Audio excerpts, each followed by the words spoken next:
Somewhere out there is a reader who is going to stay up past midnight because of a character you created. They're going to feel that strange little sense of grief when your story ends because it means leaving your character that they'd come to love. They're going to carry your character around in their head for days after closing the book, the same way that you've carried the characters that mattered the most to you. And this doesn't happen by accident. It happens because of how you've developed that character. Welcome to the Fiction Writing Made Easy podcast. My name is Savannah Gilbo, and I'm here to help you write a story that works. I want to prove to you that writing a novel doesn't have to be overwhelming. So each week, I'll bring you a brand new episode with simple, actionable, and step-by-step strategies that you can implement in your writing right away. So whether you're brand new to writing or more of a seasoned author looking to improve your craft, this podcast is for you. So pick up a pen and let's get started. In today's episode, we're talking about what actually makes readers fall in love with a character and why likability, relatability, and all the usual character development targets aren't actually it. Now, you already know what this feels like from the reader side. You know what it's like to stay up past midnight because you need to know what happens in a story. Maybe you've closed the book and felt that strange little sense of grief because the story ending meant leaving someone you'd come to love. Or maybe you've carried a character around for days in your mind after finishing a book. If you're an avid reader, you probably know exactly what I'm talking about. And now that's what you're trying to create from the writer's side. But if you're like most of the writers I talk to, there's a good chance you've been aiming at the wrong target. Here's what I mean by that. Somewhere along the way, most of us pick up this idea that the goal of character development is to make our characters likable or relatable. So we spend our time softening their edges, adding quirks, filling out character interview questions, and working overtime to make sure readers will enjoy spending time with them. But likability isn't what creates reader investment, and neither is relatability. Because if you think about it, some of the most unforgettable characters in fiction are prickly, morally gray, or living lives that are nothing like the reader's own. And yet readers are still completely gripped by them. So what actually creates reader investment? Well, it's 5 specific elements all working together. Not one magic ingredient, not one single personality trait, not a likability formula. Just 5 elements that all have to be in place working together. And when a character isn't landing, it's almost always because 1 or 2 of them are missing, even when it feels like everything's there. This is the pattern I see over and over when I work with writers on their manuscripts. And it's the gap that most character development advice misses.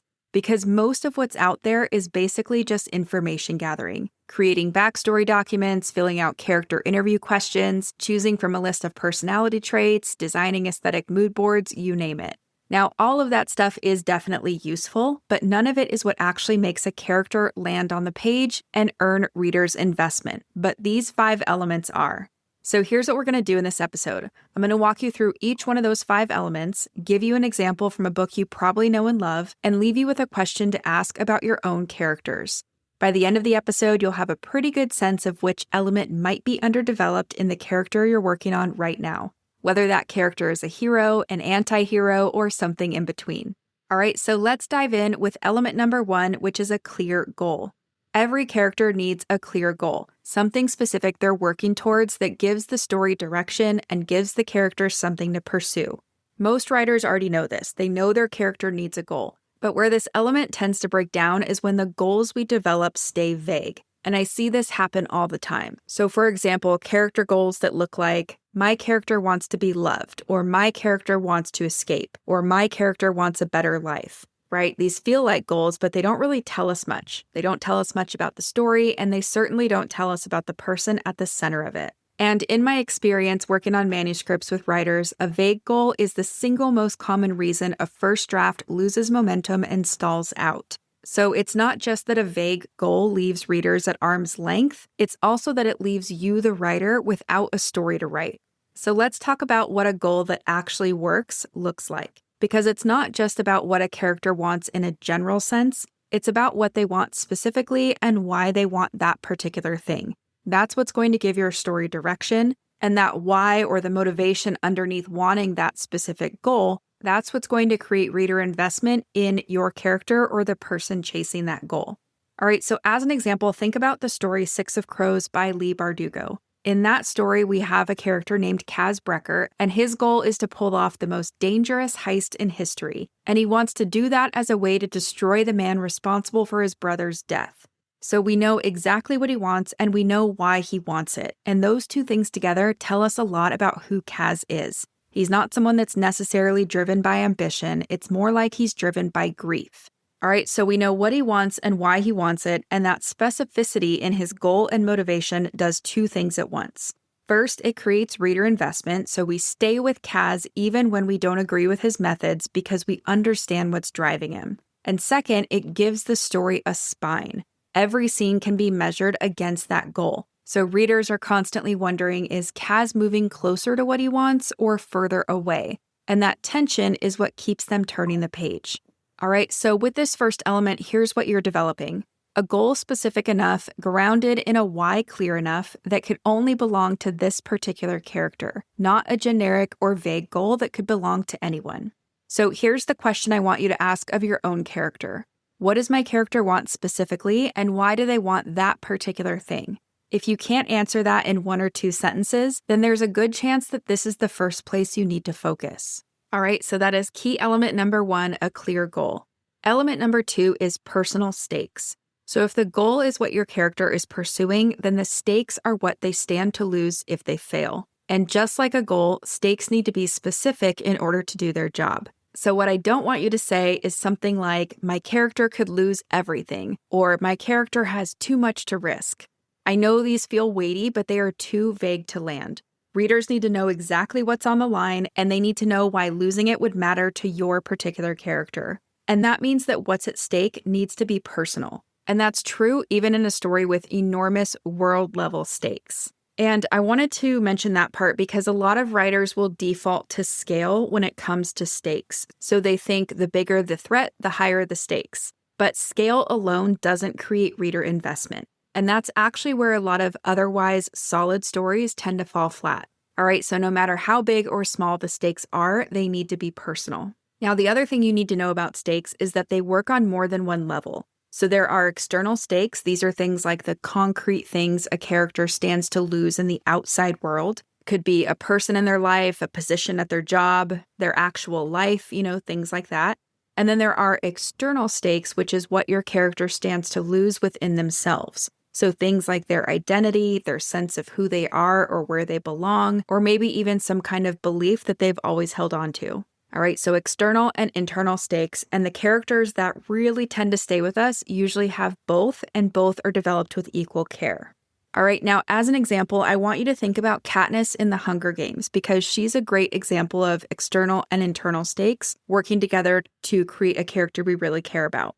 So the worldwide stakes in this story are very real, right? The games are the capital's most powerful weapon, and they're an annual reminder to everyone that resistance is futile. But if you think about it, readers aren't necessarily devastated or affected by those stakes in the abstract. They're devastated because of what's specifically on the line for Katniss. So mainly for her, her own life is at stake, right? Prim, her younger sister that she stepped forward to save, her life is at stake. Peeta, who is another boy from her district, also enters the arena, first as her fellow tribute and then later becomes someone she can't bear to lose, right? Those are all external stakes, and they're specific enough to feel. But then on the inside, Katniss has internal stakes that are running underneath all of that. So mainly for her, the closer she gets to the other tributes, so Peeta and Rue specifically, the more she stands to lose beyond her own survival. So for Katniss, people start to matter and relationships start to matter. And then those connections become the very thing that make her vulnerable, the very thing that ends up being central to how she survives, as well as central to who she becomes by the end of the story. All right, so I really like the Hunger Games for an example of how you could have stakes on multiple levels.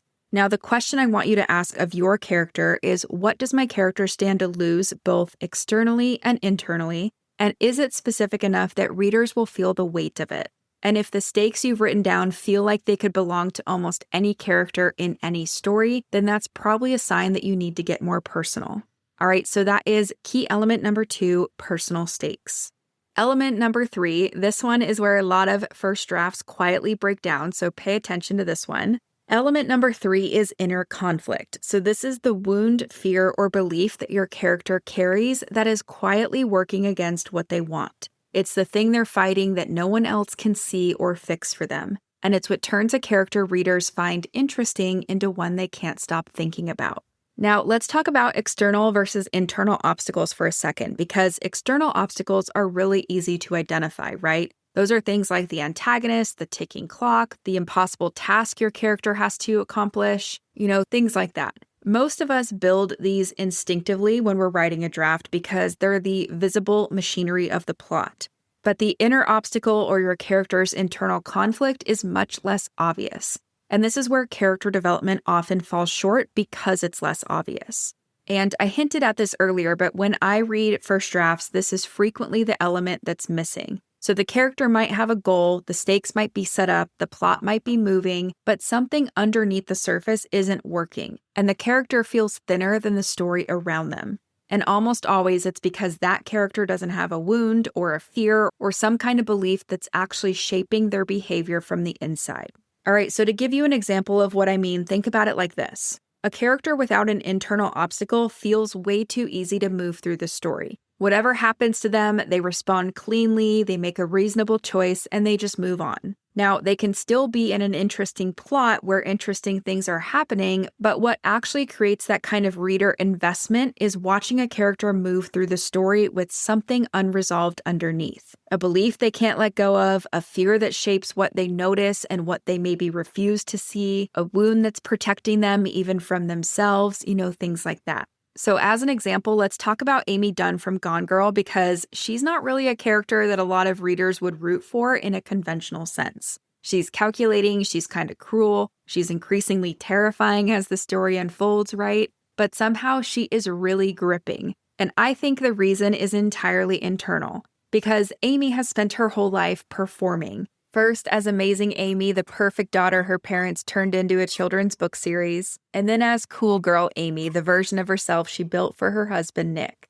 But underneath both is a belief that love has to be earned through performance, and that anyone who fails to love her properly in return deserves punishment. And that belief drives the entire novel. It shapes every choice she makes, every move in her plan, and every line of the diary she's written to frame her husband. And readers don't need to like Amy or recognize themselves in her to feel invested and to be unable to look away. They're hooked and they stay and they finish her story because her interior is so specific, so active, and so visible on every page. And so the question I want you to ask about your character is, what wound, fear, or belief is quietly working against my character, and how does it show up in the choices they make? All right, so that is key element number 3, inner conflict or some kind of inner obstacle. Now, element number 4 is agency. And here's something a lot of writers don't realize until they read their first draft back. A character who only has things happen to them is surprisingly hard to care about, even when those things are terrible. And that's because sympathy isn't the same as investment. Investment requires watching somebody take action and make decisions, even when those decisions are messy and wrong. Now, in case you're unfamiliar with this term agency essentially just means that your character is actively engaging with their own story. So they're not waiting for circumstances to change or for someone else to solve their problem. They're making moves towards what they want or away from what scares them or directly into the thing that they've been avoiding. And this is actually easier to get wrong than it sounds, especially when you have a plot that's driving hard and your character keeps reacting to it instead of helping to shape it. Now, let me show you an example of what agency is like, and I want to do that using Book Lovers by Emily Henry. The main character, Nora, is a really good example of this. She is a literary agent who arrives in a small town to spend the summer with her sister, Libby. And almost immediately, she runs into a guy named Charlie, who is a book editor that also works in New York that she doesn't really like. And so for Nora, the easy move would be to just keep things professional and keep her distance, but of course she doesn't. She ends up agreeing to work with him on a manuscript, and she lets their dynamic become something real. And because of that, she ends up staying in town longer than she planned, and the two end up developing a relationship. And what makes Nora's agency particularly compelling is that it's constantly complicated by her inner obstacle. She has this deeply ingrained habit of putting everyone else first and of being the dependable one, even at the cost of her own needs. And so as readers, we watch her take action in spite of the thing that's holding her back. And that's way more gripping and entertaining than watching someone act without any resistance at all. So that friction is what makes the story matter, and it's what makes us feel Nora's struggle. All right, now here's something else I want you to keep in mind when developing your own character's agency. It's not just about deciding what she does at any given moment. You're also deciding who your character is becoming through what they're doing, because every choice they make under pressure is showing readers who they really are. All right, so the question I want you to ask about your own character is my character actively driving their own story through the choices they make, or am I just moving them around the plot? And if you're not sure, try this. Go back and look at the last 3 or 4 chapters or scenes you've written, and in each one, I want you to ask, does my protagonist make a choice that moves the story forward, or are they mostly just reacting to what's happening around them? All right, and that is key element number 4, agency. Moving on to the last key element, element number 5 is worldview. And this one's really important because every character has a history. But what separates a flat character from a memorable one is whether that history actually shapes who they are and how they move through the story. Now, this isn't about flashbacks or info dumps. This is about something quieter and more pervasive. It's about the way a character's past shapes how they see and interpret everything around them, everything that's happening in your story, everything they think, feel, and do, and things like that. What they notice, what they assume, what they're quick to trust or mistrust, what they reach for when they're under pressure, and what they avoid. And this is important because a character who's shaped by their history is not a neutral observer. They are a specific person with a specific lens, and that lens colors every single scene they're in. And when this isn't working, characters start to feel interchangeable. This is something I see a lot in manuscripts. You could literally swap one protagonist for another, and the scenes would essentially read the same. And that's because neither character has a worldview that's actually distinct enough to shape the story around them. So they're kind of just reacting to events like anyone would and not like only that person would. And one of my favorite examples of this done well is actually from the book The Fault in Our Stars by John Green. And the main character in that story is named Hazel Grace, and she is a character whose history definitely shapes everything. She has a terminal diagnosis, and that is not just a plot detail. It's literally the lens through which she experiences the entire story. It affects the way she thinks about love, about time, about literature, and about the idea of leaving a mark on the world. Everything is filtered through who she is and what she's living with. And she is never neutral, she's never interchangeable, she could only ever be her. And that's what I want you to aim for when developing your own character's worldview. Give them a specific history that makes them the only person who could tell this story, and the only person that could show up in the way they move through every single scene. All right, and so the question I want you to ask about your character here is, does my character's history shape how they see the world? Or are they moving through the story as more of a neutral observer that anybody could replace? And if the answer is the second one, you don't need more backstory. You probably just need to take the backstory you already have and let it actually do something on the page. All right, so that is key element number 5, a unique worldview. All right, now let me recap the 5 elements before I let you go, because these are the elements that, when they're all working together, make a character land on the page and become unforgettable. All right, so element number 1 is a clear goal. So this is what your character wants specifically and why they want that particular thing. Element number 2 is personal stakes. So this is what they stand to lose if they fail. And remember, there are external and internal stakes, and we want them to be specific enough for readers to feel. Element number 3 is inner conflict, usually grounded in an internal obstacle. So this is the wound, fear, or belief that's quietly working against your character and shaping all of their choices and decisions from the inside.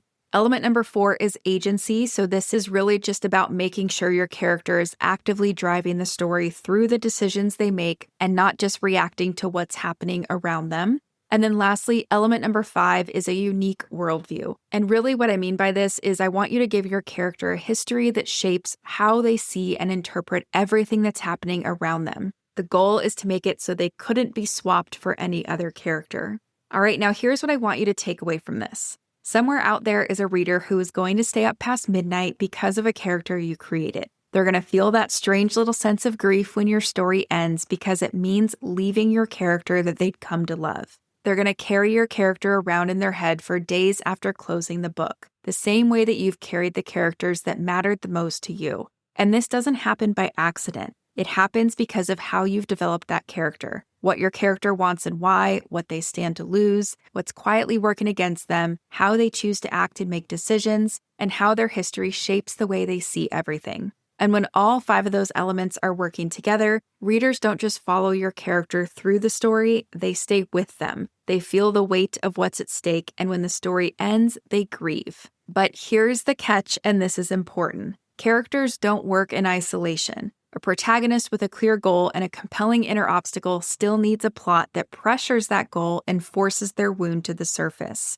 The stakes have to be personal enough that failing would cost them something connected to who they're becoming, and the structure of your story has to force them to confront a belief that they've been carrying. And this is the part that most writing advice leaves out, how all the pieces of story actually connect. Which brings me to what I want to leave you with. If you're listening to this and thinking, okay, I can see which element is underdeveloped in my own character, but I'm also realizing the plot around my character isn't pressuring them in the way that it needs to, then that's exactly what I built Notes to Novel for. Notes to Novel is the program I made for the writer who has done the craft reading, they've taken the workshops, they've listened to podcasts, and they still can't quite get their draft to work. Because the missing piece was never more information, it was a process, a clear sequential one that puts these pieces together in the right order. Inside the Notes to Novel program, I'll teach you how to develop your story's full foundation. So character, plot, theme, setting, structure, and how all those things connect. So that when you sit down to draft, you already know what you're writing toward. You're not guessing, you're not starting over for the 5th time. You have a plan and a process you can trust.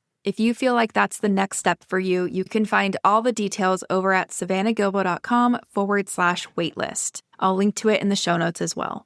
All right, now that's all I have for you today. If you found this episode helpful, I would love for you to leave a rating and a review. It takes just a minute and it really does help more people find the show. And while you're there, make sure to follow and subscribe so you don't miss what's coming up next. As always, thanks for tuning in. I hope your writing is going well, and I will talk to you next week.